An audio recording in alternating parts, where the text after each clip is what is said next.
as individuals, families, and the country at large. Besides destroying many aspects of our lives, the novel coronavirus has also affected our human rights in many ways. You and the Law, the COVID edition, is a 30-minute weekly television program that focuses on the impact of COVID-19 on human rights in Uganda. The program engages experts to explain the importance of rights-based approaches to the success of any public health response to ensure the respect, protection, and fulfillment of human rights amidst the challenges presented by COVID-19. You and the Law, the television program, brought to you by Legal Hub Uganda, taking the law to the last mile in proud association with I4C Africa Hub and House of Talent Television.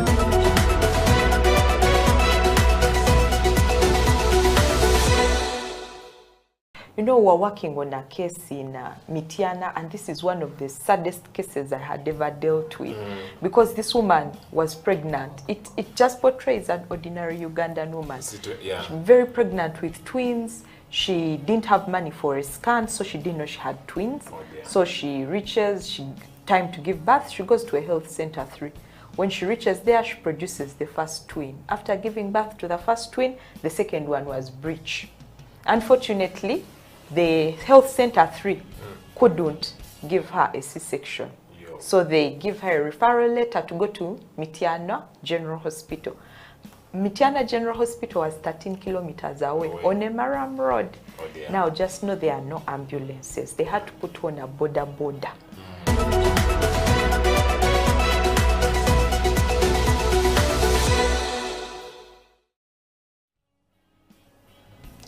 This is You and the Law, the COVID edition, here on House of Talent Television. My name is Jonathan Uchom, your host. As you all know, You and the Law is simply about the law and making it simple for any person in this country. Because as we've always discussed, the law affects every aspect of our lives. So it's only safer that you know about the law. This particular edition of You and the Law is focusing on COVID-19 and how it has affected our human rights. And today, in studio, we're discussing about the right to health. But before we go there, we need to know, what does the right to health mean? Who has a duty to fulfill that right?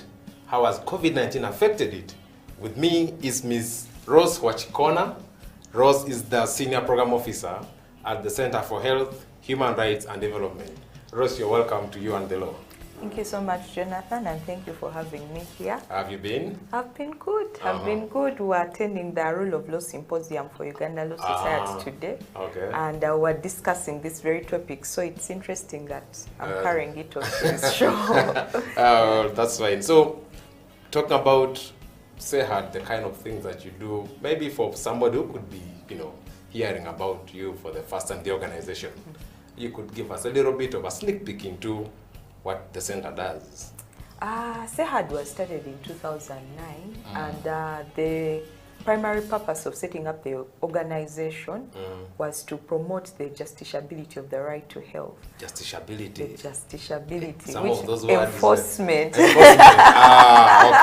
To make sure that you can enforce.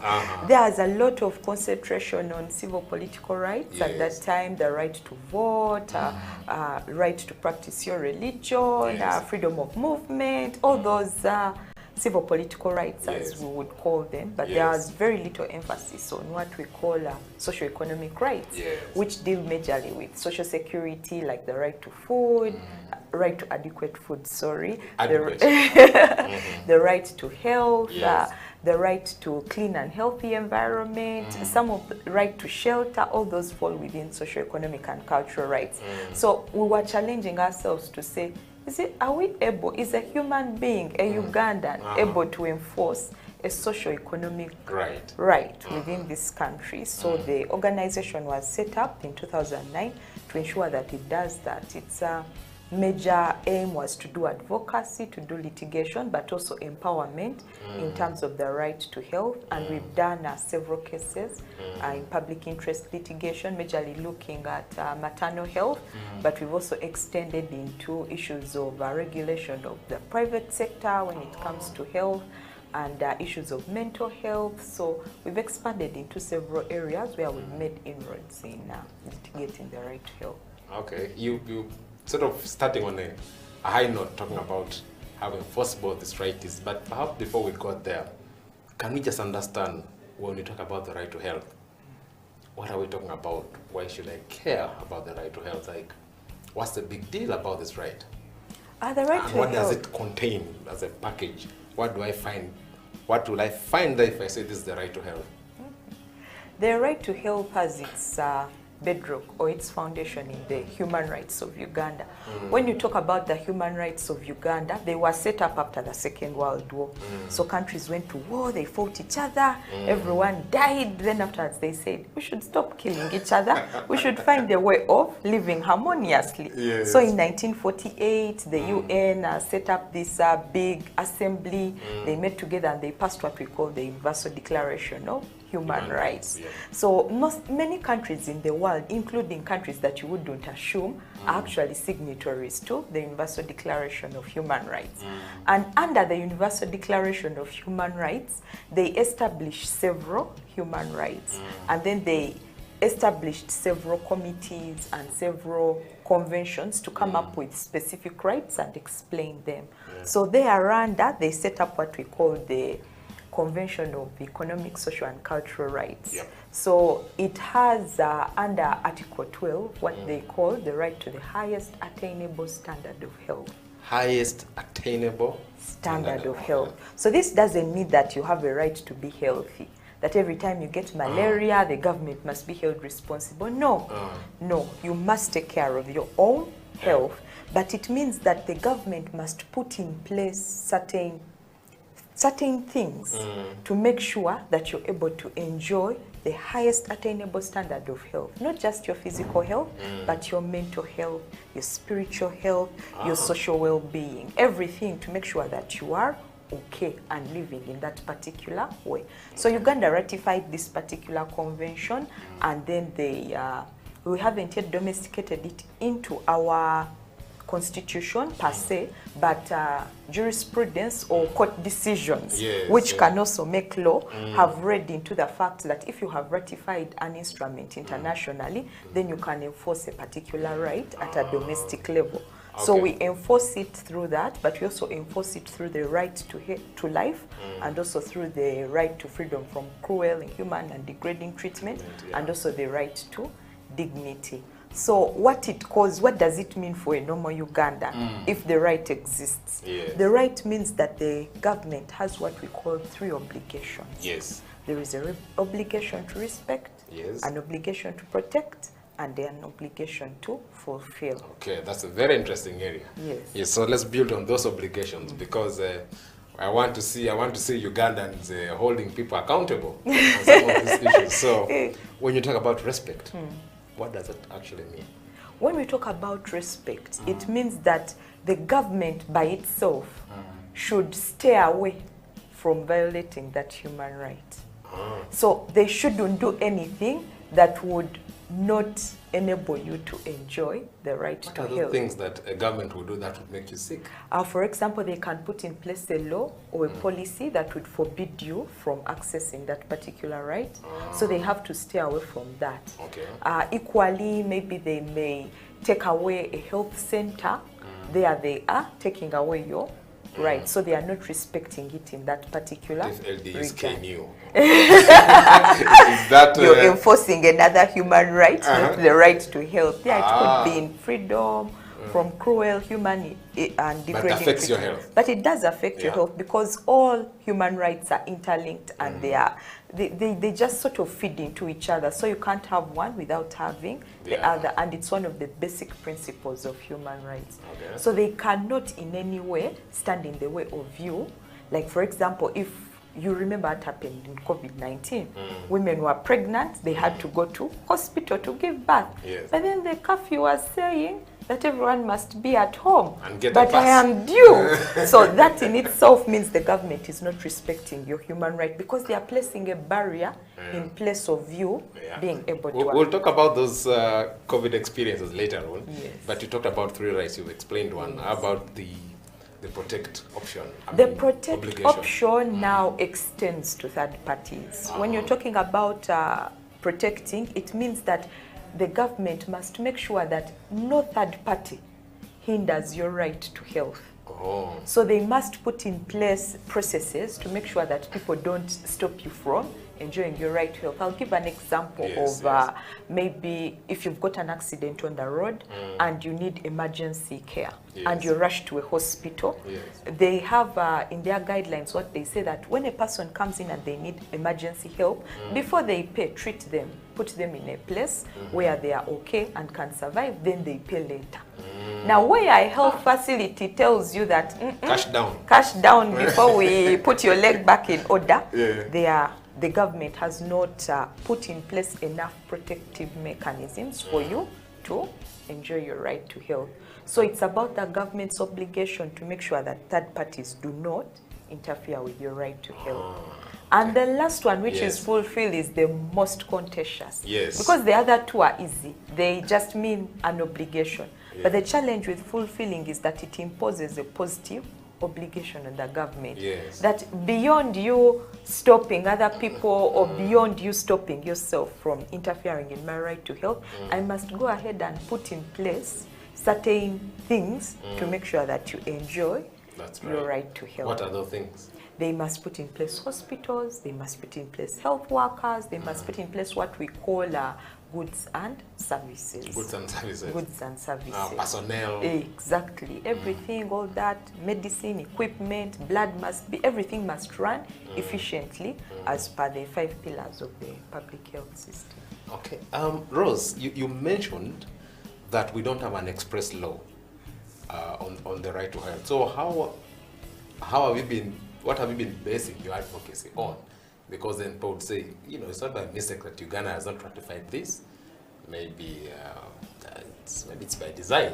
I don't know. So where do you then derive your mandate from, especially at the national level? At a national level, where we derive our mandate from, as I said, our constitution within itself doesn't expressly provide for the right to health. But thereunder, they have a particular provision where they say that all the rights that are stated within Chapter 4 do not preclude other rights that are contained in any other instrument. They equally go ahead to say that if Uganda has ratified any other international instrument, then it can be enforced under the Constitution. So we have ratified the International Convention on Economic, Social and Cultural Rights. We've also ratified the African Charter, which provides for the right to health under Article 14. So we can therefore enforce them there.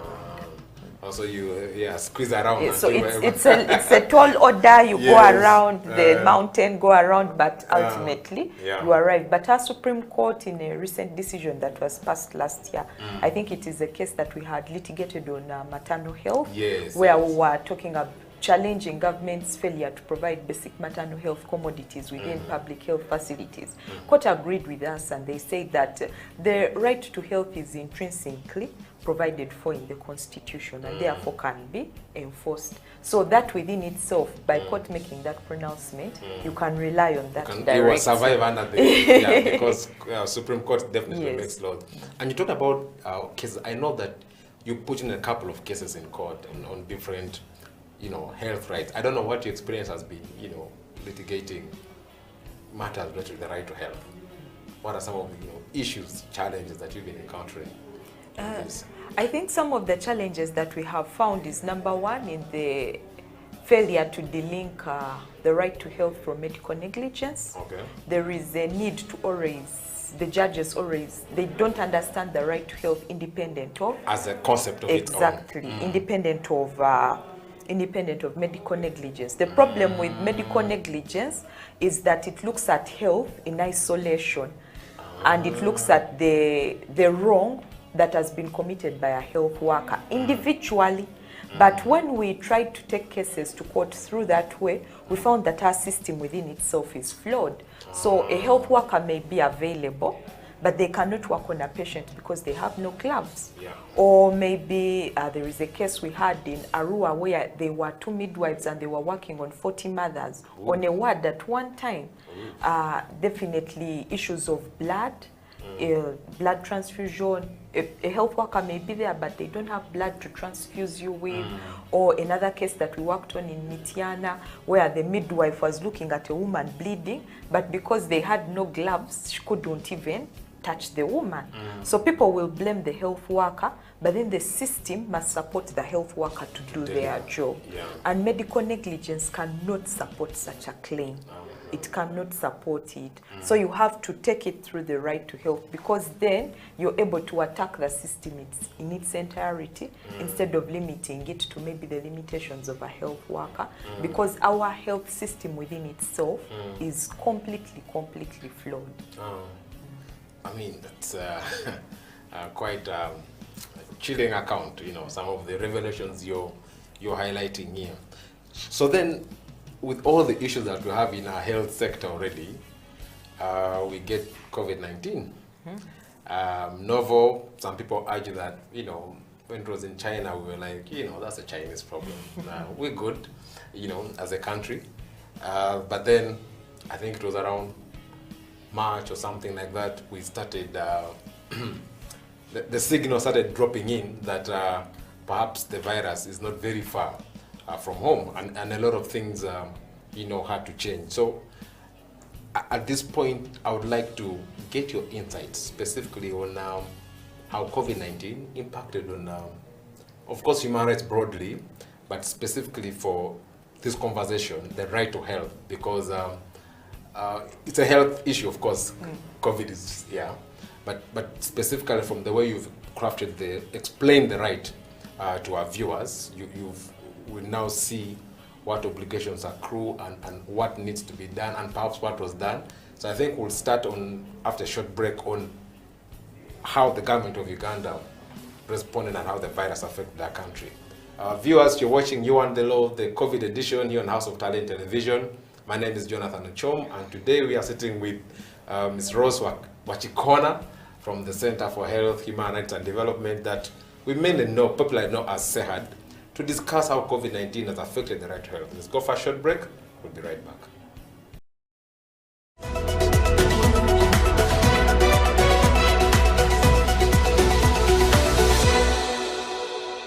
When it comes to the law, we basically live the law, you know, on a day-to-day basis, you know.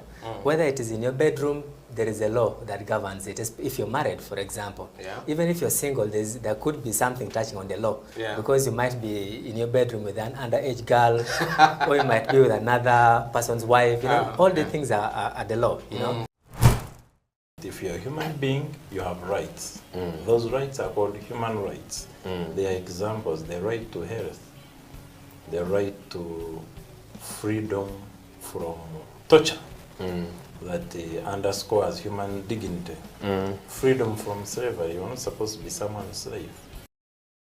If you look at our penal code, it sets out another marriage laws. It sets out the persons who can marry and those who cannot marry, right? For example, you can't marry your close relatives. You know, if you did, you'd be committing a crime.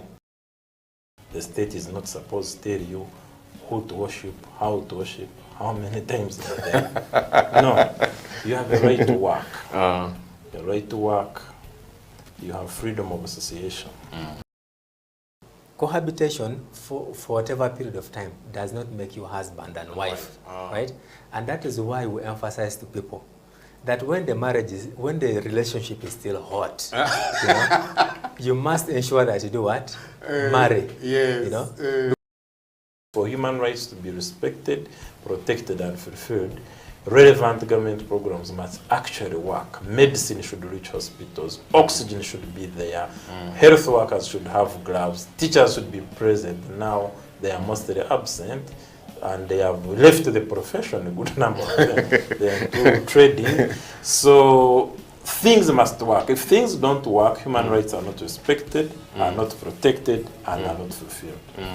COVID-19 has tested our hope and faith as individuals, families, and the country at large. Besides destroying many aspects of our lives, the novel coronavirus has also affected our human rights in many ways. You and the Law, the COVID edition, is a 30-minute weekly television program that focuses on the impact of COVID-19 on human rights in Uganda. The program engages experts to explain the importance of rights-based approaches to the success of any public health response to ensure the respect, protection, and fulfillment of human rights amidst the challenges presented by COVID-19. You and the Law, the television program brought to you by Legal Hub Uganda, taking the law to the last mile in proud association with I4C Africa Hub and House of Talent Television, coming soon.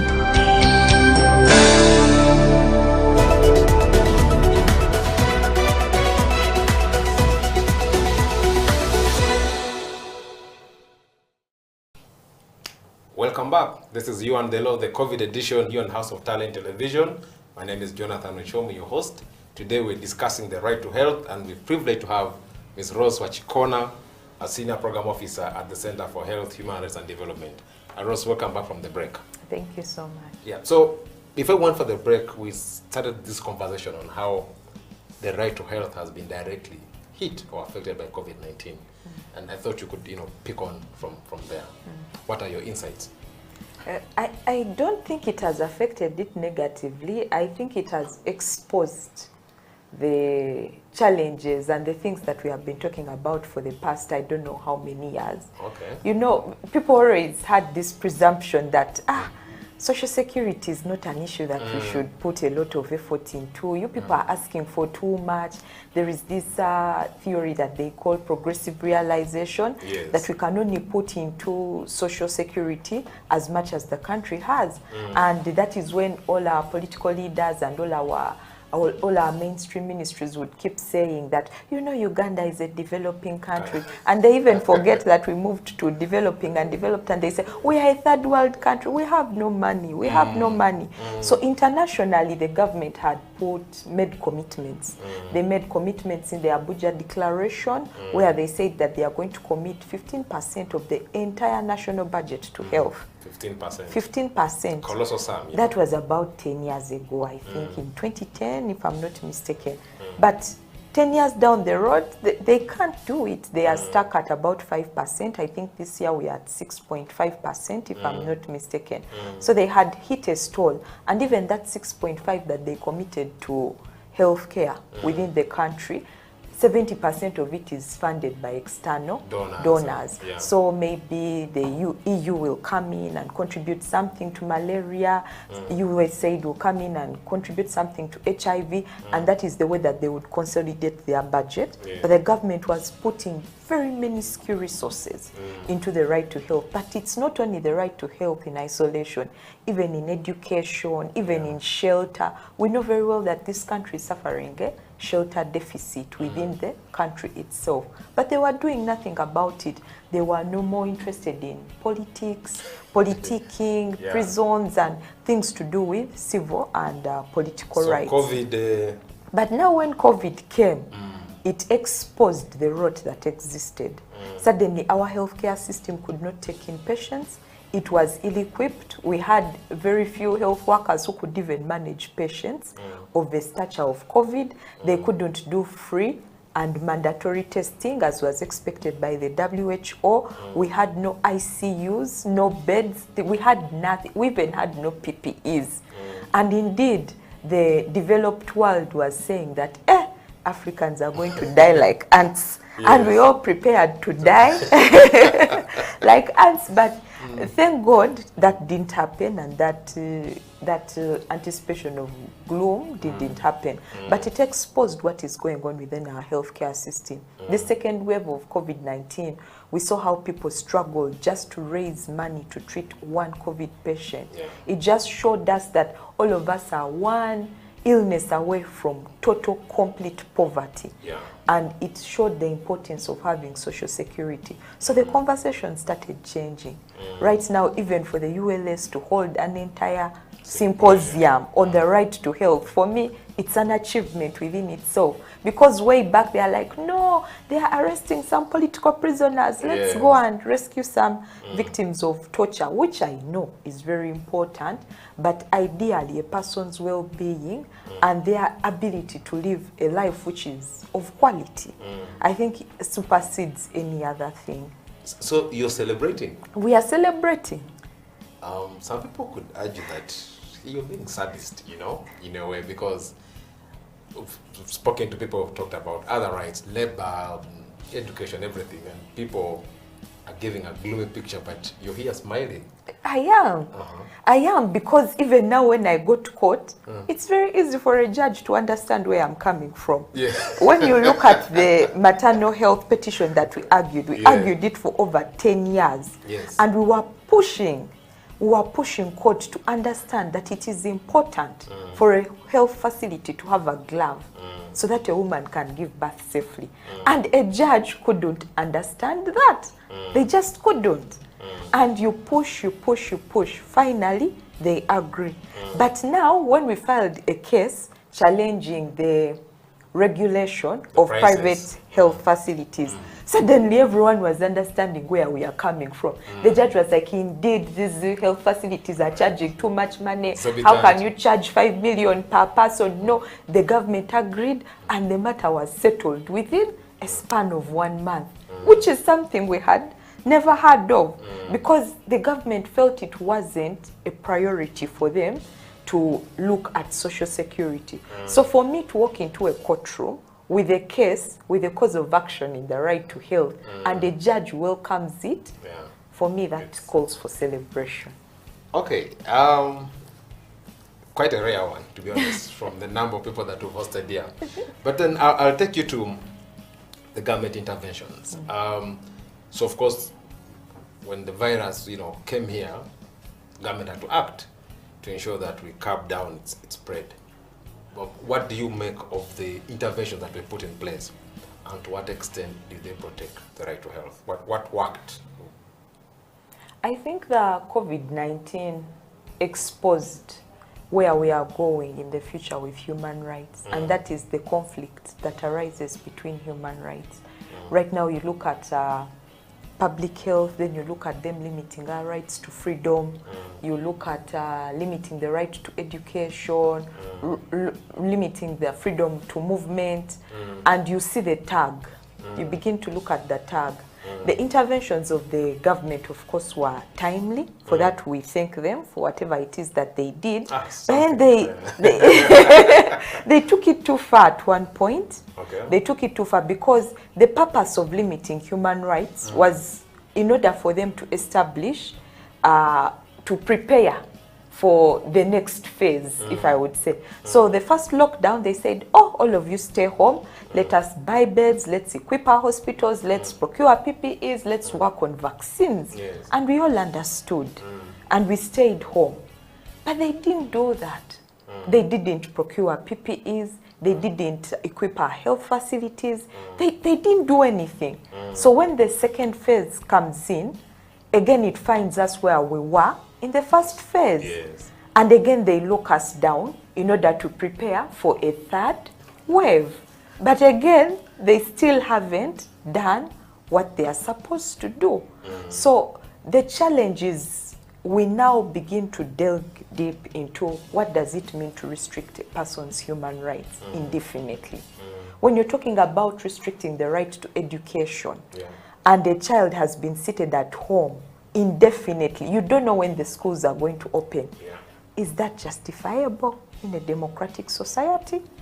We have to begin asking ourselves some of these questions, because it's well and good, even our constitution says that these rights can be limited for purposes of national security, which includes, it has been interpreted again in another case in the Supreme Court, to include issues of public health.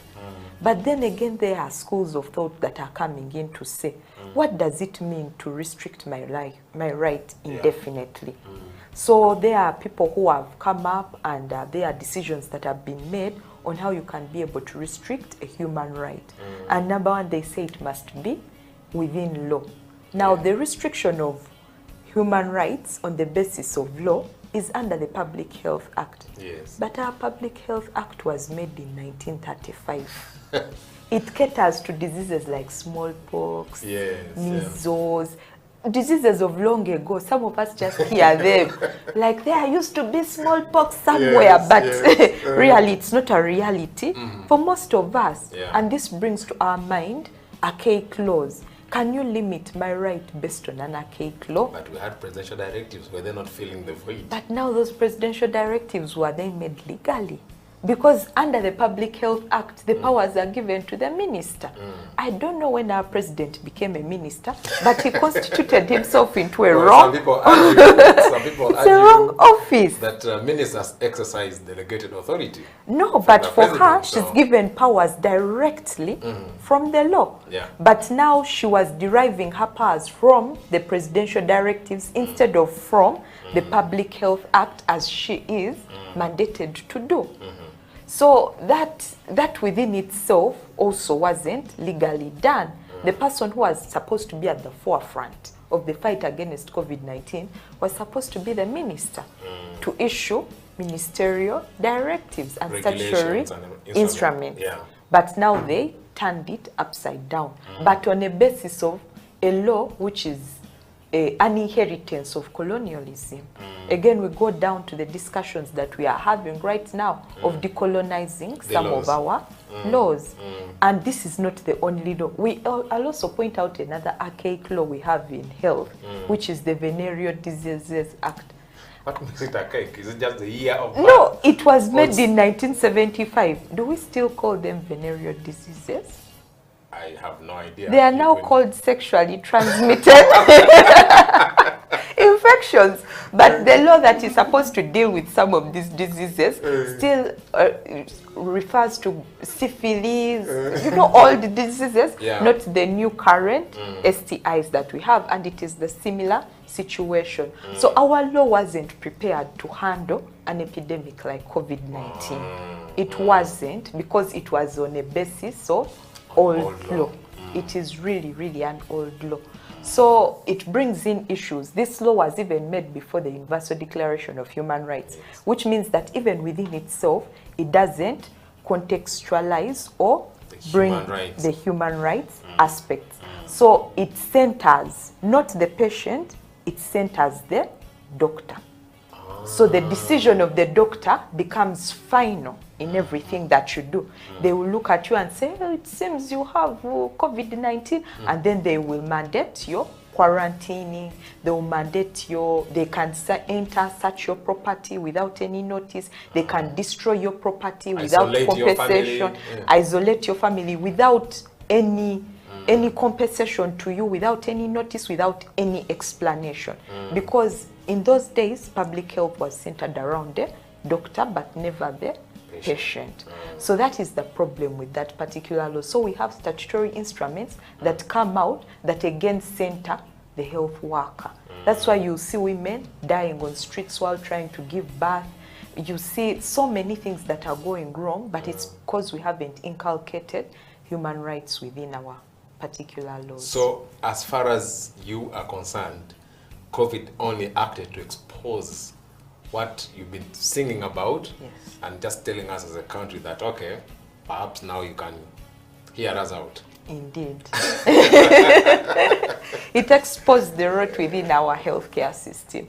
Our healthcare system has a lot of challenges, right from the skilling of our doctors to the point of equipping our health facilities. You know, we're working on a case in Mityana, and this is one of the saddest cases I had ever dealt with, because this woman was pregnant. It just portrays an ordinary Ugandan woman. She's very pregnant with twins. She didn't have money for a scan, so she didn't know she had twins. So she reaches, time to give birth, she goes to a health center 3. When she reaches there, she produces the first twin. After giving birth to the first twin, the second one was breech. Unfortunately, the health center 3 couldn't give her a C-section. So they give her a referral letter to go to Mityana General Hospital. Mityana General Hospital was 13 kilometers away on a Maram Road. Now just know there are no ambulances. They had to put on a border. So they put on a border, she sits like a man, and they start moving. Along the way, she falls off. Then they carry her, put her back. Then they reach Mityana General Hospital. When they reached there, she had only got one mama kit in antenatal, because the expectation was she was going to give birth to one child. So at Mityana General Hospital, the midwife asked her, "Where is your mama kit?" It's like, I don't know. I don't have. They used it the other side. Okay. Rose, we need to go for a break. We'll pick on from there and try to look to the future, thinking about how do we handle this in case we find ourselves in this situation. Viewers, you're watching You and the Law, the COVID edition. Today we're discussing the right to health. How has it been affected by COVID-19? Let's go for a break. We'll be right back.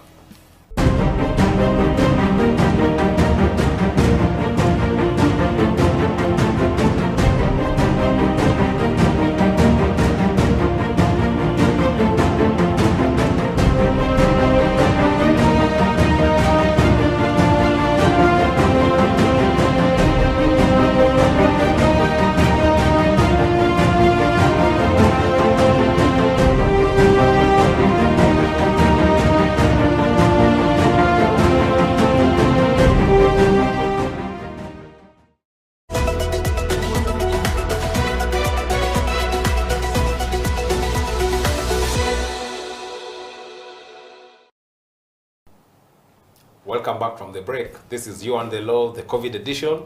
Today we're discussing the right to health and how it's been affected by COVID-19. And with me in studio is Rose Wachikona, our Senior Program Officer at CEHAD. CEHAD is the Center for Health, Human Rights and Development. Rose, welcome back from the break. Thank you. So we need to look at the future. We can walk a few steps back. Because I remember when COVID came, everybody said, you know, we've handled Ebola before.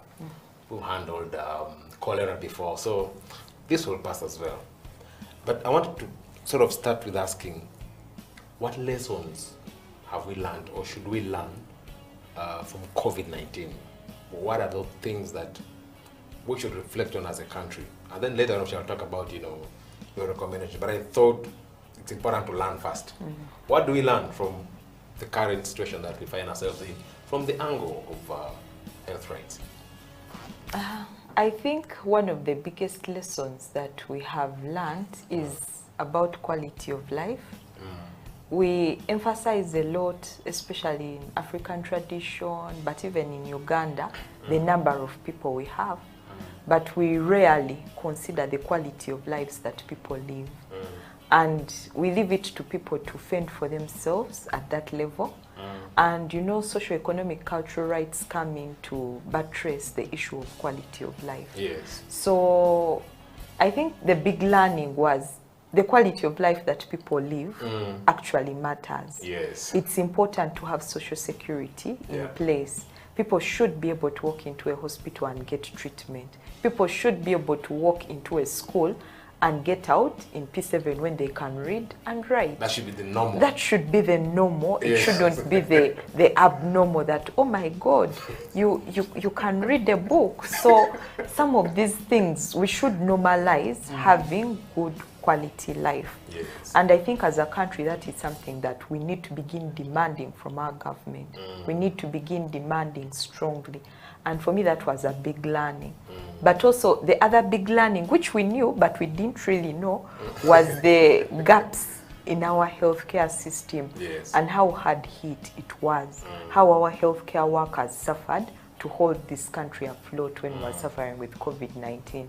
So for me, I think those were some of the big learnings we had. Okay. So we're looking at the future. Rose could be our Minister of Health, or you know, having a portfolio in the government, and then you are a duty bearer, like you've been explaining set obligations at the start of this show. Worst case scenario, we find ourselves in a similar situation in pandemic, a natural disaster of these proportions.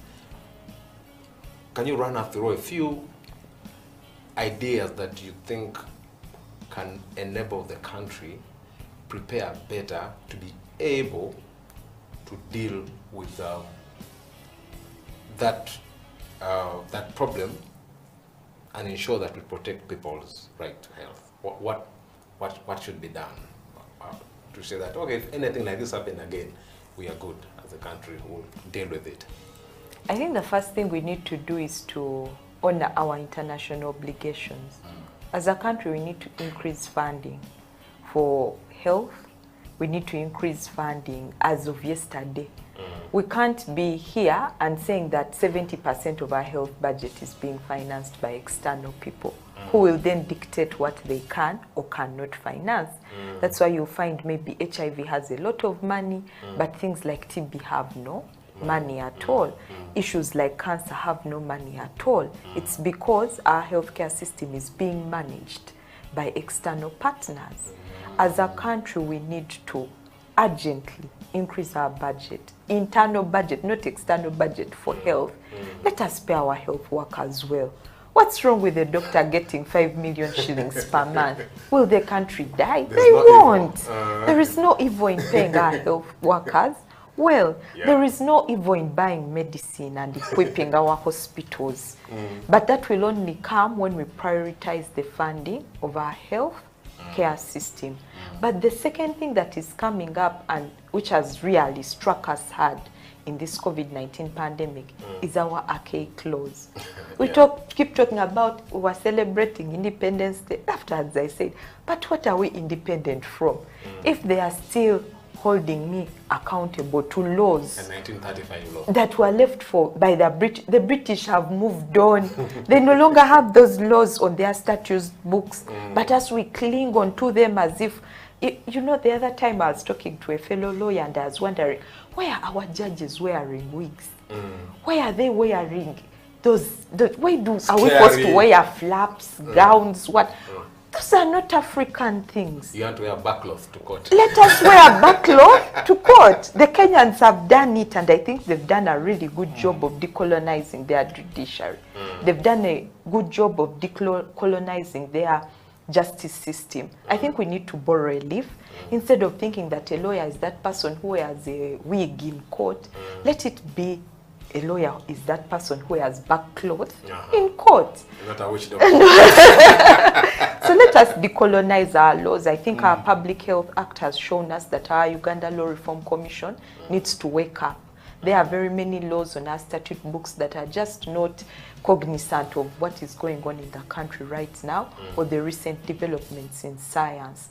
And we need to be able to update them according to our African context. And we need to deal with things in an African way. During COVID-19, we were borrowing heavily from WHO, which was borrowing heavily from the global north. But we found that their solutions were not working for us. Not fitting. They say social distance, but you're living in a house with 10 people and there are 2 rooms. How are you going to social distance? So we need homegrown solutions to some of our challenges instead of just relying on God to save us. This time he saved us in COVID-19. The next pandemic, he might not be able to do that. So for you, it's about financing the sector, legal review, and that should be able to. Now, part of the emphasis of this show is on rights-based approaches to pandemics. And I'm wondering, from where you sit, what are some of these, how would that look? What does a right-based approach to a pandemic, what would it look like? And if Uganda has been following those approaches? By and large, Uganda has not been following those approaches, especially with its statutory instruments. As I told you right now, there is a criteria for limiting human rights. Because in the human rights discourse, you can limit a human right because of public interest, which includes public health. So, but to restrict it, there are 3 criteria that you must meet. The first one is that it must be set in law, that this right can be legally restricted. The second one is that it must address a pressing concern. And the last is that there must be a time limit. We have not done anything about time limits. We've had curfew for the past, I don't know, 3 years now. I don't even know how. But that is an abrogation of my human right. But there is no end in sight for curfew. So every now and then, the reason why they insist on limiting the restriction is that every time you limit it, you must reassess whether you need to continue or not. This thing of restricting the right to education without any end in sight. So even that within itself needs to be addressed, especially the time factor for the limitations of the human right. But at the same time, not thinking that COVID-19 is the only disease that affects people. People need their Very ARVs, important. they Yeah. need their contraceptives, Yeah. they need their condoms. Allow them to be able to get them in peace. Yes. Yes. Okay. Viewers, Rose has made a very strong case. One, we need to fund our health sector. We need to review our laws as a country, because then we'll be able to live with the times when you get a pandemic that is disturbing us in this day and age. Stop relying on archaic laws. And I hope MPs out there or responsible ministers are listening, are watching, and able to take action, because today we might survive, but we don't know what the future could look like. With that, viewers, we've come to the end of today's episode of You and the Law, the COVID edition. I've been your host, Jonathan Ochom, and we've been having a discussion on the right to health with Rose Wachikona from the Center for Health, Human Rights and Development. And next week, we'll have a look at another right which has been affected by the pandemic. And that you will get to know when the show runs. With that, we've come to the end. I'll see you next time.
Wow.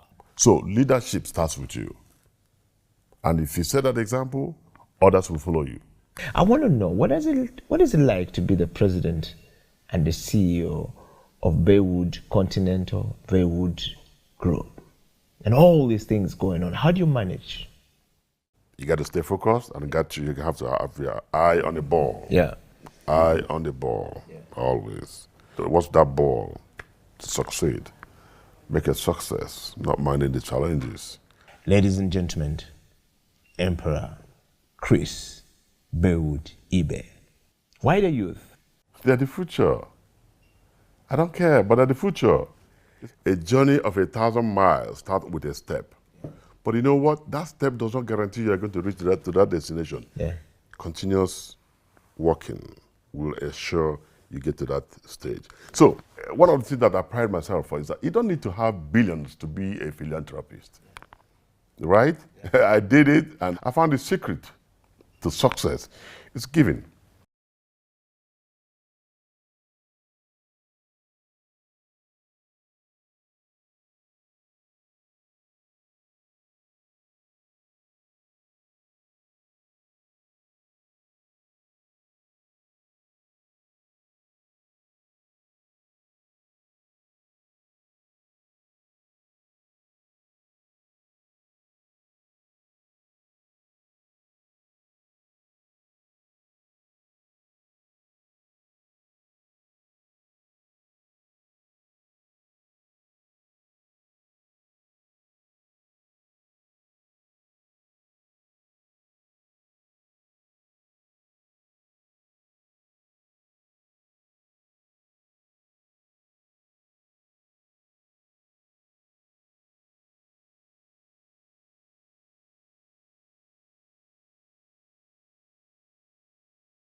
COVID-19 has tested our hope and faith as individuals, families, and the country at large. Besides destroying many aspects of our lives, the novel coronavirus has also affected our human rights in many ways.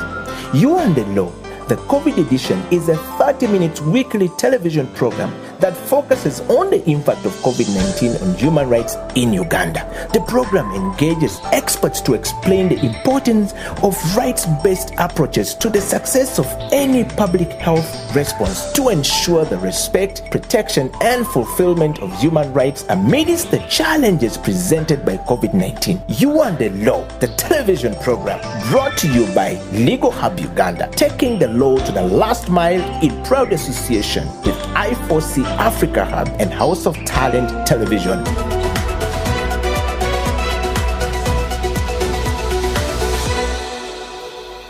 If I may ask, have you insured yourself?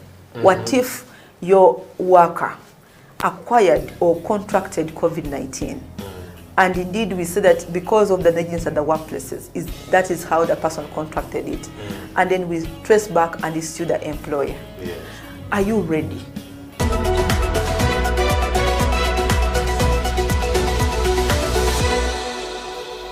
Hello viewers, welcome to yet another episode of You and the Law, the COVID edition, here on House of Talent Television.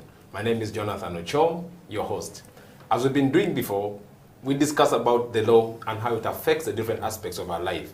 But specifically for this edition, we talk about COVID-19 and how it has affected various aspects of our human rights. And for today's episode, we are having a discussion on labor and employment rights. As you all know, most of us are working, some of you, have jobs or in any form of employment. But the advent of COVID-19 disrupted relations in the companies that we work in, the organizations that we work in. We saw people being laid off. We saw companies downsizing. We saw people being asked to work from home and lots of things that really changed the relations on, in the employment sector. And to help us unpack how COVID-19 has affected the right to employment and general labor rights in Uganda, we're delighted to have Ms. Lydia Bwite. Lydia is the programs manager at Platform for Labor Action. PLA, as we popularly call it, is an organization that works to protect and promote rights of workers in Uganda. Lydia, you're very welcome to You and the Law. Thank you so much, Jonathan. How have you been? Thank you for having me. I've been okay. Yes, I've been okay. COVID-19, your personal welfare? COVID-19, I think it has had its share on myself, but also, of course, those that I work for. And overall, as you're going to, I will tell you their stories. Yes. Yes. And in terms of your work as PLA, maybe you could actually tell us what you do before then you maybe tell us how you've been hit by this virus. Oh, thank you so much. Platform for Labor Action, like you said, we are a non-government organization. We promote and protect the rights of vulnerable and marginalized workers in Uganda. Okay. And with that, we also have accreditation from Uganda Law Council to be able to give what we call legal aid. Oh. Yes, legal aid to workers, these vulnerable workers that we say we represent. And those vulnerable workers, ideally, these are workers that include children at risk or those in exploitative forms of work. We have those working in the informal sector, market vendors, street vendors, domestic workers. We have plantation workers. And then we have the low-income earners that earn from 600,000 and below. And those ones, of course, you look at the teachers, the cooks, the security guards, name it, all those fall within our target groups. Oh. So, yeah, we give legal aid support. We also have what we call social protection support. And maybe to the person watching us today, legal aid is basically we do mediation, arbitration, representation in courts of law, in arbitration sessions, and being labor, we use mostly the labor offices. We also use mostly the industrial court of Uganda, and a few cases in the magistrate court. Oh, the industrial court, that's a division. Is it in the high court or that's magistrate level? What level is the industrial court? It's at the high level. It's a division of the high court. Okay. Yes. So you mean before at the magistrate level, there's nothing for handling labor disputes, or? They are there. We have some legislations, as we are going to see, or some laws that concern workers' issues. For example, like the Workers' Compensation Act, it gives the jurisdiction of such disputes to the magistrate courts. You have the NSSF Act, it also gives jurisdiction of such issues to the magistrate court. I thought you just jumped into the No, we don't the just High jump Court. into it. Okay, I mean, this is a good, good one to start with. Just to understand really, because we're talking about employment, talking about labor rights. These are ideas that perhaps many people still need to understand. Like when you talk about employment rights, labor rights, what exactly are we talking about? What does it entail? Why should I even care about labor rights? Is that something I should lose sleep over? Is it a big deal? True. True. Thank you so much, Jonathan, for that question. And maybe even to our investors who is watching this show elsewhere, even outside the country, why should you care about the labor rights? First of all, what are they, maybe to start with? Yeah, I'm going to just come to just that. But why should we care? Because labor is a factor of production. Okay. So in production, we have this labor component, and often than not, when we are planning our businesses and everything, we never think about the labor force itself that actually is going to be doing this particular business that you're setting up, or this franchise that you're thinking about. So labor is a factor of production, but it has, and because it's a factor of production, if it's not well handled, it has a direct impact on the production, on the output. So if it's well handled, it also have very positive impact on the output, on the growth of every enterprise, every business that anyone sets up. So we need labor at the end of the day. So that's why you should care about labor. Going back to the law itself, as a country, Uganda is a very progressive country. Yes, when it comes to setting up laws and policies, we are a very progressive country. Even you're looking into the rest of the East African country, we are very progressive. We are a member of the International Labour Organization, and because of that, because it's labor, we have ratified, Uganda has signed quite a number of international conventions. And maybe to the person watching us, conventions are those internationally agreed upon, let me call them sets of like rules and regulations or laws. We can take it like that, literally. So those ones, those internationally agreed upon sets of laws and rules, is that they give a basis upon which a country goes back and actually contextualize those rules into their setting. So going back to the country as Uganda, when it comes to labor and employment laws, we have re-ratified a number of conventions, but I'll not go into so much of details. I'll look at that nationally what we have here. We start with the Constitutional Republic of Uganda, because you see everything comes from the Constitution. We know that it is our supreme law. It's the parent of every law that we have as a country. So when you look at Article 40 of the Constitution, that is on economic right. So that's where this right to labor is well, it's introduced into this particular supreme law that we have as a country. So it's talking about the right to work, the right to work in a safe and satisfactory work environment. Safe and satisfactory. That's the language of the law. Yes, that's the language of the law. The article talks about protection of certain workers, like female pregnant, workers. That same article is talking about the right to associate. That same article, when you read it into details, that is where we, as workers, labor and employment, we find our bearing in the Constitution under Article 40.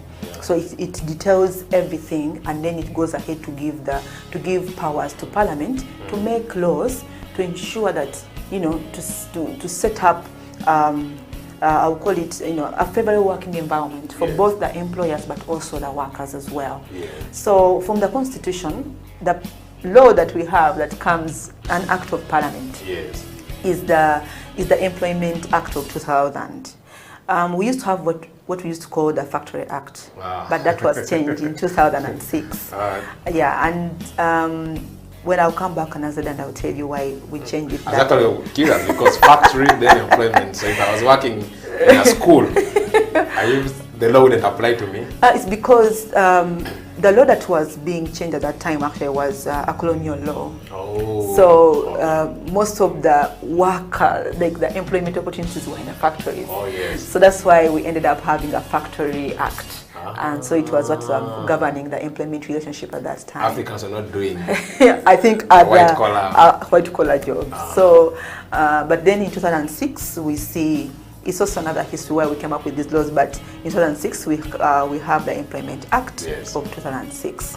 So this is now the guiding tool for any worker there, any employer there. Okay.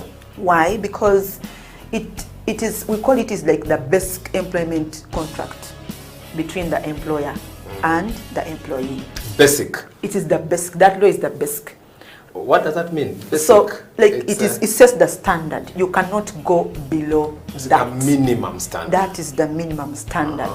For example, if they say, let me give an example. If they say that a female employee should be given 60 days maternity leave, yes, you cannot say you get 30. No, you can at least say you get 80. Okay. So that's why we call it the basic. The basic. Yeah. So you every provision there, and you cannot contract out of that law. In other words, you cannot have a contract of employment that is saying this provision does not apply to you. Like, for example, you're not entitled to leave. No, that such a provision cannot be allowed. It's illegal. It's illegal because we have this basic, or the law that says that standard, the starting point of negotiation of any contract. Even if you are negotiating a CBA, what we call the collective bargaining agreement, for those workers in unions, they still use that law as the basic, negotiating tool that they have. Okay. So under this particular law, we have different rights set out for the worker or for the employee. So now we have to be very careful. We use these words interchangeably, but actually they mean different things. Worker and the employee. And employee. Yes. Okay. If I go in the market and I find a woman selling tomatoes, she's a worker, but is she an employee? You tell us. So how do you transit from worker to employee? So that is why I wanted us just to understand that particular concept as well. So that when we define these particular laws, we know who are we talking about. So when we go about an employee has to have a boss. Let me use that literal way of, like someone they report to, supervisors, and everything. So this person, then the other one becomes the employer, and then becomes the employee. So now that woman in the market who is selling her tomatoes, she's a worker, but she's not an employee. We could argue she's everything. Chief everything officer. She employs herself. She pays her salary. Unfortunately, she knows when to work and not when to work. Unfortunately, the principles of distinguishing between these two people cannot allow us to call her everything. Okay. Because if we call her everything, it will be hard when it comes to certain aspects. For example, we're going to talk about rights, and then we shall ask, and we shall go back, and you, our viewers, let us keep that in mind that do these rights go to this particular person who is having their own enterprise? They have not brought any person on this stall to sell these tomatoes. They themselves are the owners, proprietors of this particular business that they are holding. So are you suggesting, Lydia, then that workers and employees have different rights? Yes, they will have different rights depending where they are. Okay. Yes, and I will just highlight that as we go on. Okay. I know there are many laws, and you talked about the Employment Act. Yes. Or maybe any other that you want to? I think I first do all the laws before I come back to the rights. Yes. So we also have the Workers' Compensation Act, like I shared. That one deals with issues to do with injuries in the course of employment or at workplace. And we will see what does it mean to be in the course of employment. You are traveling to work, or you are from work, you are at work, or you are protecting your employer's property and you're injured.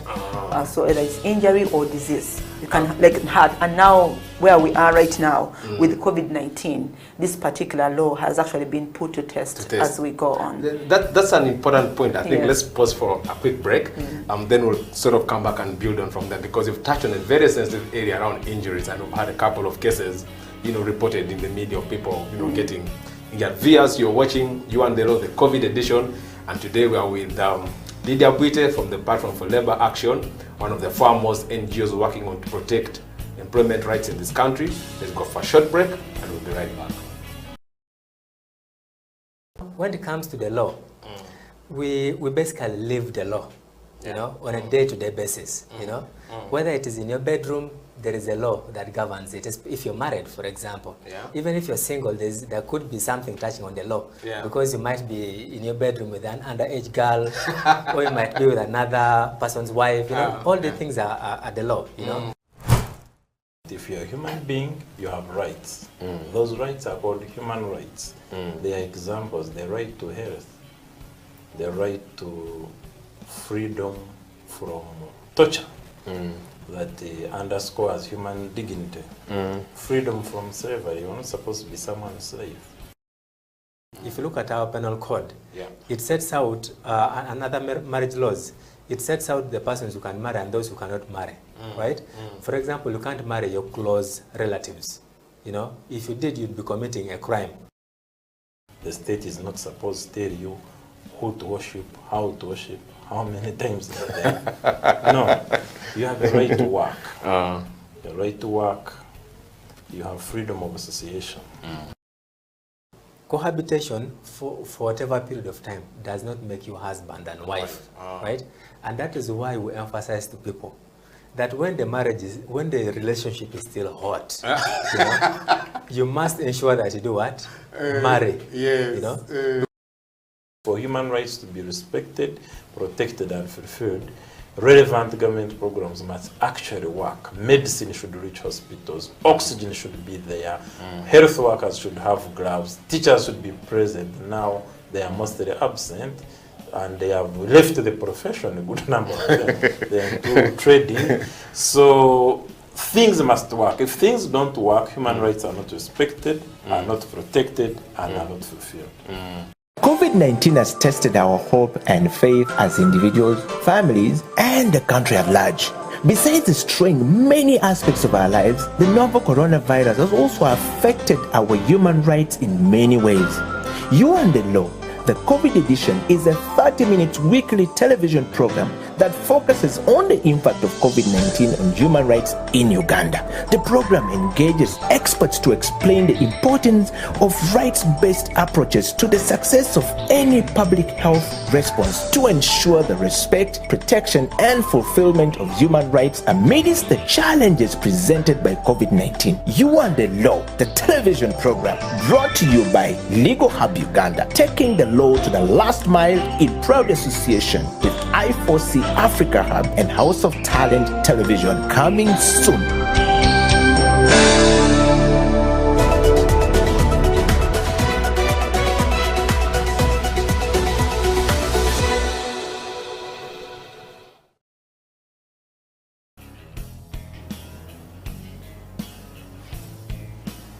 Welcome back. This is You and the Law, the COVID edition, and today we're discussing impacts of COVID-19 on employment and labor rights in Uganda, and we're hanging out with Ms. Lydia Buite from the Platform for Labor Action. She's the manager of programs.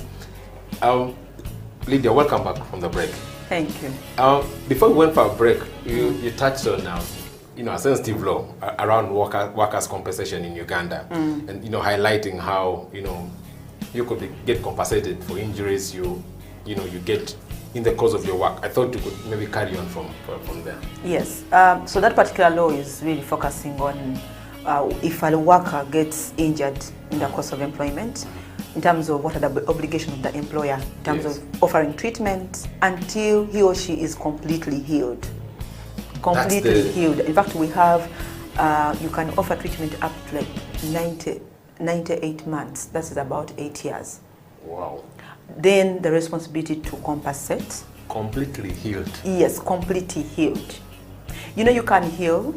When I can heal completely when I have lost my arm, but I've healed, although I am now permanently incapacitated. So the employer is supposed to first treat me. I get completely healed, and then they assess my incapacitation, and then he or she compensates me. And in all that period, you're supposed to be paid. Paid. Yes. Oh, I had left that one out. Yes. During that period, you're supposed to be paid. That period, which we call temporary incapacitation period. That covers the period of hospitalization or any other period that the doctor, a medical personnel has recommended that this person needs to be off work. Oof. So I hear, because there are people who get really sick. Yeah. Because it's not only dealing with injuries, it's also dealing with diseases that can be contracted in the course of employment. Okay. And that is when you look at the situation of COVID-19. Exactly. And we ask ourselves, are the employers even paying much attention when it comes to this particular pandemic and the impact it can actually have on them if the workers are not well protected? Because that same law also puts an obligation on the employer to ensuring the worker to ensure that insure like the insurance company, insurance company for the workers, for workers' compensation. So that in case you have any liability, then your insurers should be able to meet that particular responsibility. Okay. Later, we need to switch gears to talk about COVID-19, but I thought, are there any other laws you just want to drop one-liners? Yes, we have the National Social Protection Fund Act, NSSF. Yes. We have the Public Service Act. We never talk about them, and is they are that also for workers. People in government? Yes, for civil servants, those who work with the government. Okay. We have the Occupational Safety and Health Act. Okay. That is regarding to the environment where you work from. Is it healthy? Is it is it the standard for you to be in as a human being? That means should be fumigated or what? We shall see. Is there aeration or all those things? You have drinking water, sanitation, all those ones. That law looks at them. And then the responsibilities therein. What other law haven't I talked about? We also have the Minimum Wages Council's Act of... I know you've been working a lot on minimum wage. Yes, of 1984. So all that law is also there. When are we setting the minimum wage for this country? That one, I think you need to have a conversation. It's a long conversation, eh? With okay, so Lydia, you've given us a clear picture of what these rights are, and the law that provides for them, especially at the national level. Yeah. So then COVID-19 comes in and shakes things up. How do you explain to somebody, the effects that the pandemic has had on employment and labor rights? What are some of the issues that have emerged from a labor rights, employment rights angle? Yeah, because I know you deal with these things on a regular. Yeah. True. Thank you. First, even before I come to that, very quickly, we saw that in the Employment Act, that's where most of the rights are. Yes. So the right to be paid your wages is your right, because it is the contract of employment is that you work and you are paid. Yes. So that is a very simple right. Yeah. Work and you are paid. So the right to be paid. Yes. But we have also rights like annual leave. The right to annual leave. Every worker is entitled to 21 days in every calendar year to go and rest, refresh. You're working on Zoom. You're already So home. we are going to come to that. That's why I wanted to first quickly highlight them, so that we see how these rights, as they are right now, how have they been impacted, and maybe the employer out there, what can they do, around this particular issue. Then we have the right to paternity leave. I said with paternity, 4 days for any wife. And the law is very clear when we say the wife.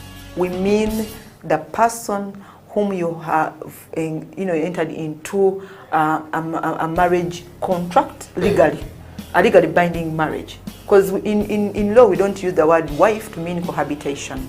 No. So are you suggesting that if my girlfriend gave birth, true, I am not entitled to paternity leave? Do I cease being the father? Because the person who has given birth is not.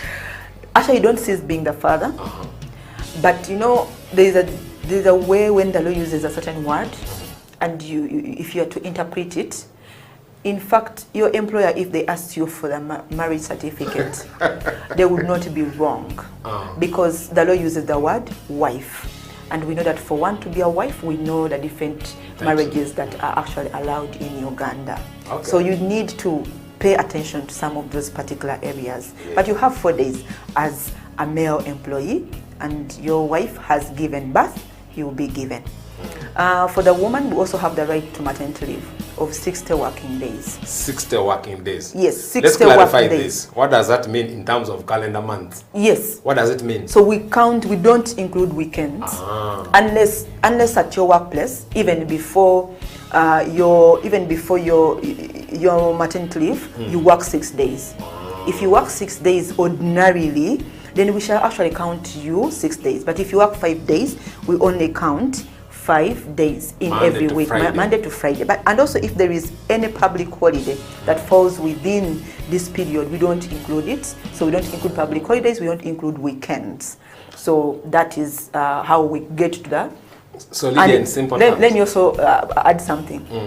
60 working days fully paid for. Okay. Yes. We've seen some employers who say, take off 60 days. You go, we shall fully pay you. No, 30 days. The other 30 days, we'll pay you half, unless you come back and work. There are such employers, but actually you do it, breaking the law, because the law says 60 working days, and those days have to be paid for.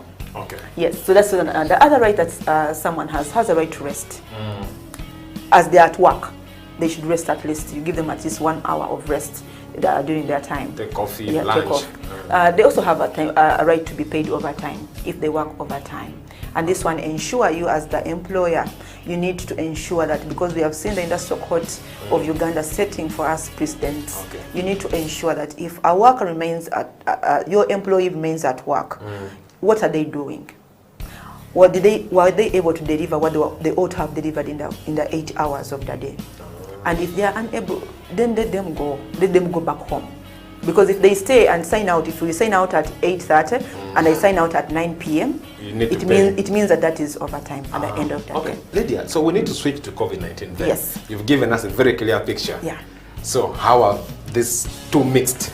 Those two mixed. So we started with the right to be paid. Yes. When you work, you are paid. Now, because of COVID-19, the economic situation has really affected the employers, really, because we've seen reporting of slow growth from the National Planning Authority, and indeed you can see it. So that has then led to violation of this right to be paid. I can tell you at Platform for Labour Action, 87% of the cases that we handle are non-payment of wages. So that's huge. Yeah, it's huge. And the employers are saying we are not making ends meet. So I need them to be here, but I'm unable to pay them. Okay. Other workers, what has also happened is that COVID-19 has, in fact, is coercing, if I use all those words, yes. is coercing workers to compromise on their rights. One of the rights is the right to annual leave. Now, you have periods where you're being sent into lockdown, and workers are sent back home, and they can't act, so they are not working. You expect them to work. Yes. We have seen those that have actually set up working from home, working on Zoom and all that, Teams and all those platforms that have come up. Now, but there are those other jobs that they need your physical presence for this work to be done. True. But you have a lockdown. The first lockdown we had was, it took about 2 months, 2.5 months, people were at home. And then when workers resumed, the question was, should they go, in that year, should they go for annual leave? in that particular year, should they go for annual leave? Yes, pertinent. Very pertinent. Yeah. Now, the employers needed to, or you need to be able to prepare yourself to match this. You have an pandemic on one side, even it is beyond everyone's control. Exactly. And by the way, in most cases, employment acts don't have those provisions talking about those unforeseen events. In most cases, because normally those ones we see them in contract, agreements. Yeah. But when it comes to employment contracts, we don't have those clauses. So now here we are. I've been two months away. Can I be entitled to annual leave?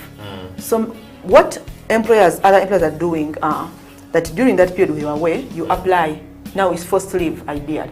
Yes. So we are seeing situations of forced leave. You have to be on leave. The moment you go into lockdown, you have to be on leave, ideally. Yeah. And yet, this right to leave, when you look at the law, it's telling you, it accrues. Yes. This right to leave accrues to you. Every after 3 months, you get. Every after 3 months, you get. We expect that you go and rest. But here, at the beginning of the year, you have to go and be on your annual leave. And normally, I think the practice in Uganda, people want to take leave when they're going to do a project or to rest. Yes. Now you're being just told, go. You go. And yet, in most cases, workplaces do not have leaves like a study leave. Yes. So if you're studying, normally people use their annual leave to go and do exams and all that. Yes. But here you are, the employer is saying, all of you fill in annual leave forms. Because you're at home and you are not working. So, for us to be able to pay you and what, so when you come back, no go away. And the employer has a valid point, no? Exactly, has a valid point on the other side. Yes. But also, how about this right when I choose to take my annual leave? So where's the mix then? How So do we, what's the middle ground? So the middle ground is you need to speak together as the employer and the employee. You should be able to speak because in most cases, employers do not consult, do not speak to the workers and say, this is what we are suggesting. And also you be fair. Because even you as a worker, you need to be fair to your employer. Because you're looking at the situation, they are paying your salary and you're not working. Isn't it only fair that at least you take off some of your days? Leave, yeah. And if you have such a time when you need leave, then bring it the notice of your employer and say, okay, that is a valid thing. But look, I was setting to have 5 days of my annual leave to do my exams around this time. So it may be your employer will also have it at the back of the mind that yes, this condition is, no one has control over it, and yet you already have this plan so that you are able to have a middle, sort of like a middle ground. Lydia, that's a very fascinating point because I know leave is also a slightly controversial issue which has been abused to some extent by many employers in the country. But I think it's an important point for us to go for a break so that when we come back, we'll pick on how far we've come as a country, what did we do to deal with the challenges posed by COVID-19 on employment, right? So let's go for a quick break. We'll be right back.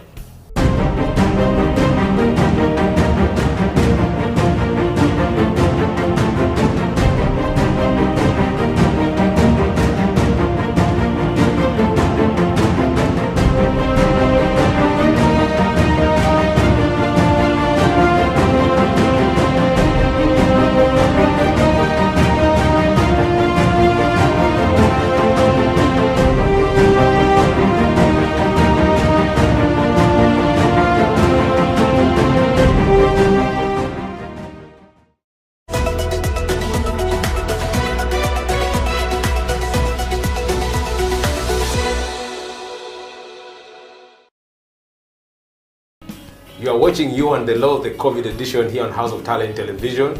My name is Jonathan Ochom, and today we're discussing the impacts of COVID-19 on employment and labor rights in Uganda. And we're privileged to have Ms. Lydia Bwite from the Platform for Labor Action. Lydia, welcome back from the break. Thank you. So you left at the point when we're discussing this controversial issue of leave. I know it's a topic perhaps for another day, but we need to sort of have a deep dive then into what government has done, what initiatives have been put in place, and what your assessment of those initiatives is in the context of protecting employment rights during the COVID-19 pandemic. Because, as you know, these are human rights issues, and governments, have core obligations in this. So, first of all, what did the government of Uganda do to ensure that workers are protected in this period? And then I'll ask you, do you think it worked? Are there areas of improvement? Yeah. Over to you. Thank you so much. At the beginning of the first, when COVID had just come, we saw a pronouncement from the Ministry of Gender, Labour and Social Development, Yes. Calling upon employers to exercise humility. Employers? Yes, Okay. exercise humility during this period because it was no one's fault, that is number one. But also, they sort of imply that if you are to terminate, please terminate within the right procedures. Now, because of this, and when we ended, I was telling you just a quick effect of this, we have seen very unfair terminations during this period. And yet, the government called upon employers to terminate using the right procedures of whether if you're supposed to give notice, you are supposed to give that notice before you terminate someone. Yes. So that pronouncement was there. And not to try to abuse workers, right? It was there. But also we see that the government came up with a law. I think it's the regulation or a supplementary something on the Public Health Act. There is a supplementary, I think like a regulation, Yes. control COVID-19. Yeah. So that law requires that every Ugandan must wear a mask as long as you're out of your home. Yes. That is what. Now, how does that impact on the workplace here? Yes. Is it the duty of the employer to provide the masks, or is it that the employee should come with their mask? So some workers have gone on to report cases and say Yes. that my employer has not given me, and the employer is saying no, you're going to be terminated because you're not wearing a mask, and they have a right. I mean, they have a point on one side. We have also seen vaccination coming through. Now, government has put in place a vaccination that, for us to protect, which is the right thing, Yes. for us to protect ourselves from this particular pandemic that has come, we need to vaccinate. And I totally agree with the government. But you see, what has happened, they're telling some workers, if you're not vaccinated, don't come Don't at work. come. But what happens when I have lined up for that vaccine, well knowing that as a country I've been struggling to get this vaccine? Are you terminating me? But because you've said if you're not yet vaccinated, don't come to work. Is that termination or not? So when we are going back, I think in terms of reopening, what the government failed to do is to also make it very clear. Yes, when should it be that a person who has not been vaccinated should not access a public place? That the government has not been very clear, because some employers are using it or they are abusing this particular situation. Because we know very well that we've been struggling as a country to access vaccines. Yeah. And when you say if you've not been, we saw letters coming through and say if you've not been vaccinated, please do not report to work. So what does that mean? It means that there is lack of communication between the government programs or the action the government is taking in terms of ensuring that we have vaccine as a country vis-a-vis the employer's action. So we need that to come out. We saw government, of course, coming through with the Economic Recovery Fund. Yes. That went through the Uganda Development Bank. Yes. And it was targeting, of course, to liquidify these small businesses, well knowing that they're the engines of the economy. And of course, also we know that those small businesses employ, millions and millions of people. So that was supposed to ensure that now this worker who lost a job because of COVID-19, he's back to work. But you see, there have also been challenges in accessibility to this particular Economic Recovery Fund. Yes. Equitability also has not been has been an issue around this particular issue. So we have seen even still small companies or the small and medium companies still not accessing this fund, and not their inability to access directly impacts on the workers at the end of the day.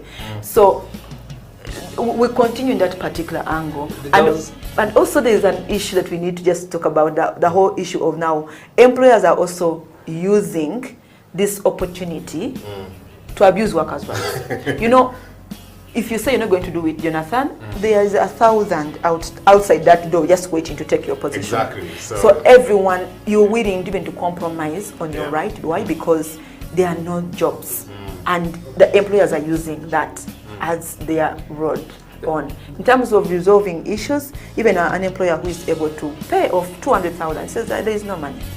And can go to the court and say, I'll pay 20,000. Yes. There was this issue around NSSF. I'm sure there was an initiative around amending the law to allow people, access some of their savings because of the pandemic. True. I don't know if you... yes. If that worked as an intervention. It did not work as an intervention. Allow amending the law and then people being able to access. No. In terms of midterm access to NSSF, as Platform for Labour Action, we introduced it. We worked with members of Parliament to introduce it in the bill. And our argument was, like you've seen it in the news, that, let people at least access maybe at 40 or something. Yeah. Or when there's this bad calamity that cannot allow people to work, ideally. But I think that we are still in the other way of thinking that social protection is for the old age, yes. you understand, not covering all. So even when the bill that was passed by Parliament went before the President again has sent it back, of course, with his comments on the same. Yeah. So Lydia, we need to, as we sort of come to the end, we need to look to the future. In the worst case scenario, we could find ourselves in a similar situation in 5 or 10 years. True. And assuming Lydia is the new, Minister of Gender, Labour and Social Development, or the PS in the ministry or whatever, what could be those points that you would push and say, as a country, this is how we should prepare for something of this magnitude? It may not be a perfect blueprint, but what are those ideas that should flaunt around, saying, if we find ourselves in a similar situation, these are my recommendations on that PLA recommendation on how, you think that the government should protect the rights of workers in a pandemic or a similar situation in future, worst case scenario happening. And indeed it will come. That is a given. I don't want to be the one to predict True, it. we hope that it will not come, but even this that we are going through right now, it was predicted that it will come. So we need to prepare better. If I was in that position that you have, envisioned at that point in time, one thing is that the law on NSSF need to be strengthened. Okay. You see, social protection is not only for the old age. Why do you need to strengthen the social protection side of it, especially like NSSF? Why? Because if, let's say, imagine we had a withdrawal benefit of unemployment, a certain percentage that in instances of calamity where certain sectors are unable to work for a certain period of time, okay? Then this worker, the fund should be able to pay them a monthly wage, that goes into this person, like at least either to pay them that 10% or to pay them 5% their contribution to that, the NSSF, whichever it might be. Why? That way, workers would maintain their jobs. The employer would have no reason to terminate. Idea. Why? Because this employee is being covered during that period when even you as an employee you are unable, to make ends meet. You're just struggling to stay afloat. This employee is being covered by this saving that you've been making, both of you. Remember, both of you are making those contributions. So it is at such a time when they should matter most. That way you are protecting the job security for the workers, that when these sectors are able to resume work, then you just go back. People pick on from there. Yeah, they will pick on from there, and you don't have to lose your job, because what do you lose as an employer if the other person is covering this particular person for that period? That will be very, very interesting. I think the other thing I would do in that particular area, which even actually I wanted to start a campaign on that time, and I remember even Mr. Byaruhanga also proposed it. Byaruhanga is the the NSSF MD. Yes. He says instead of asking for NSSF, Byaruhanga. Yes. Asking NSSF to give you part of your savings, why don't you workers or employees tell URA to stop collecting pay for that period? No, by the way, when I looked at it, it was a fair argument, because employers are struggling to make ends meet. I'm also struggling to make ends meet. We say, are we in lockdown for how many months? 2 months? People are not working? Okay, maybe reduce. Okay, maybe you may not take it away completely, but you can reduce. So maybe if it's 30%, maybe you only pay 20%. We answer that 10% should be able to help you to cover other aspects. That will also be that payee is for for the government to be able to fulfill on most of the obligations it has. So that's why we should share it during that period only. When it is over, we go back. Okay. But the other recommendation I would actually make is around, generally, it just goes back, because the ministry you have envisioned me in is that covers issues of social protection. Generally, to prepare better, to have a systematic social protection system that really covers for such for such comings that we how would that work? What do you mean market protection systems? A very comprehensive one, because right now our system, we have the SAGE, where cash, they give you 25,000. SAGE is the social action. The senior citizens grant. Yes. Where the old people get 20,000 shillings Per month. Per month. Yeah. Okay. And then that's the only cash money that we are seeing. Now, if you have a system, the system looks at the different vulnerabilities that affect this individual. Yes. Because you may resolve my problem of money, but you not resolve my problem of health. Yes. So we need to strengthen our social protection systems. They should be comprehensive enough to resolve Lydia's problems as an individual, not as money, because that's just one need. Money is just only one need. That way, if you actually, in terms of investment, we just need to invest around that area, because then the workers will not have need. We will not be in this saga where employers are now, they're the bosses, they're everything. They have become more bosses than ever before, ideally. I mean, Lydia, those are brilliant ideas, but I'm getting worried about, the practicalities, because, I mean, we're 42 million, or even there, I don't know how many workers or employees we have in the country. So I'm wondering, on a practical level, Yes. how would this honestly come out? Because we have more pressing needs in this country. We have to provide security, there's education, there's everything else that government is dealing with. I'm just wondering, How will that are we come not putting a lot of? Is that a government mandate? Yeah, true.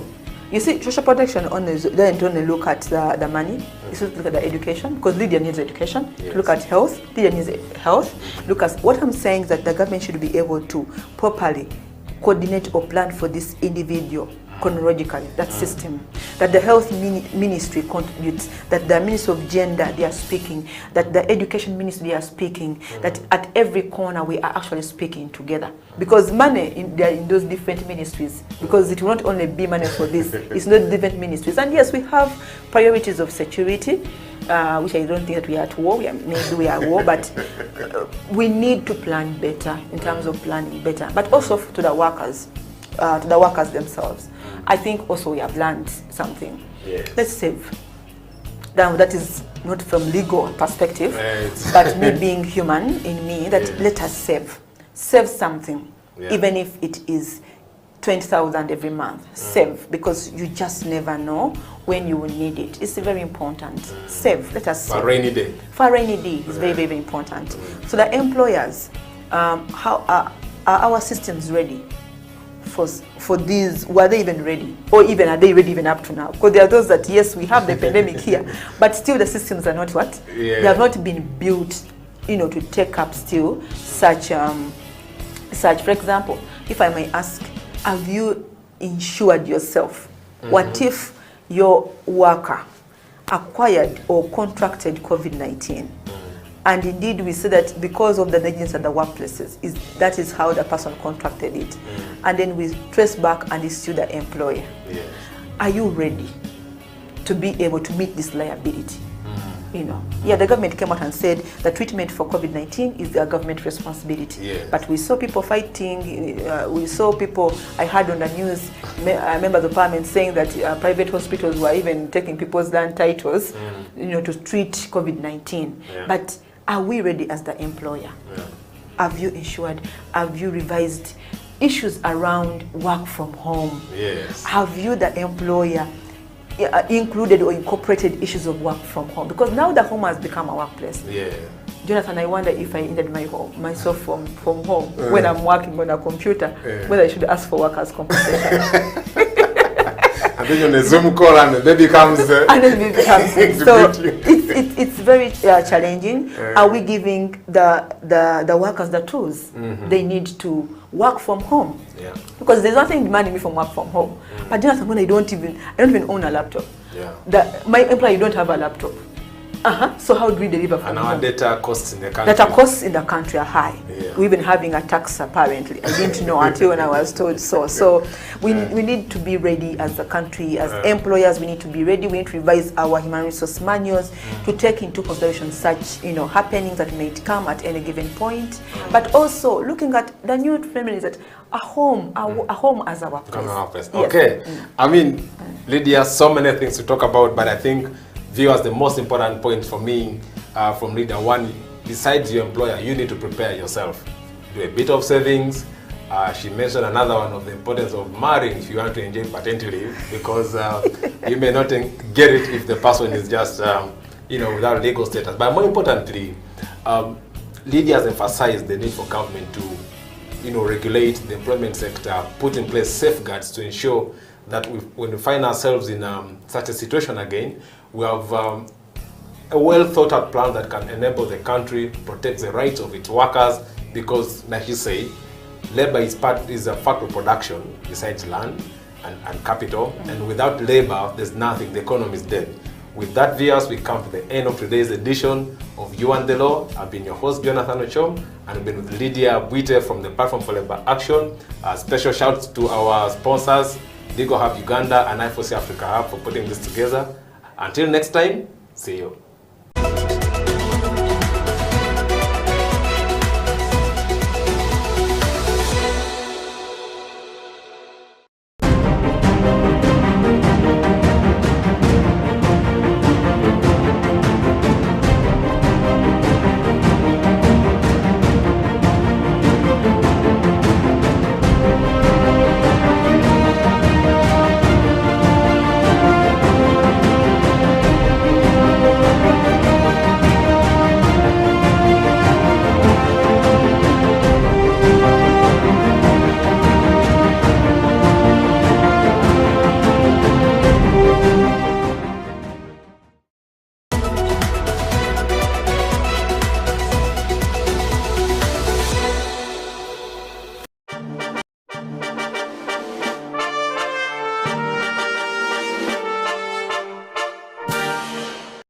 They always say that the greatest asset you have in every organization is human beings.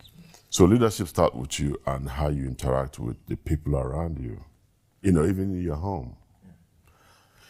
The truth is, if you're not able to lead your home very well, you can't lead anything else. Wow. So leadership starts with you. And if you set that example, others will follow you. I want to know, what is it like to be the president and the CEO of Baywood Continental, Baywood Group, and all these things going on? How do you manage? You got to stay focused, and you have to have your eye on the ball. Yeah. Eye on the ball, always. So what's that ball to succeed? Make a success, not minding the challenges. Ladies and gentlemen, Emperor Chris Baywood Ibe. Why the youth? They're the future. I don't care, but they're the future. A journey of 1,000 miles starts with a step. But you know what? That step does not guarantee you're going to reach to that destination. Yeah. Continuous working will ensure you get to that stage. So one of the things that I pride myself for is that you don't need to have billions to be a philanthropist, right? Yeah. I did it, and I found the secret to success. It's giving.